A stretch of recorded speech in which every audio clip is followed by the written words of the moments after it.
गोष्ट कुबड्याची. एक कुबड्या होता. कुबड्यामुळे तो वाकून चालायचा. त्याला आसपासचे लोक फार चिडवायचे, त्याची खिल्ली उडवायचे, त्याच्यासमोर त्याची नक्कल करायचे. तो फार दुःखी राहायचा. एक दिवस देवाला त्याच्यावर दया आली. देव त्याच्यासमोर प्रकट झाला आणि म्हणाला, आजवर तू फार सहन केलंस. आज मी तुझं व्यंग दूर करतो. पण तुझी अजून एखादी इच्छा असली तर सांग. कुबड्या म्हणाला, देवा, आजवर मला माझ्या गावातल्या लोकांनी फार त्रास दिला. त्यामुळे तू त्या सर्वांना कुबडे कर. देव हे ऐकून नाराज झाले.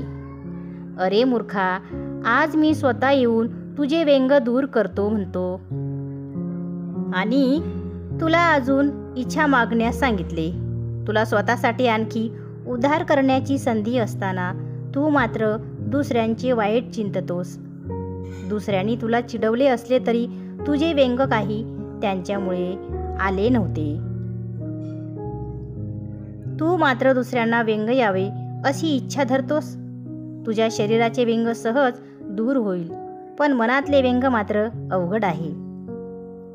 मी आता परत चाललो. तू आहे तसाच राहा. तो कुबड्या त्यापुढे तसाच राहिला.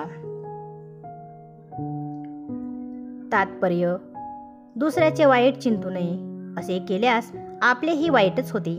म्हणूनच दुसऱ्याचे चांगले होऊ दे असा विचार करा. आपले आपोआपच चांगले होईल.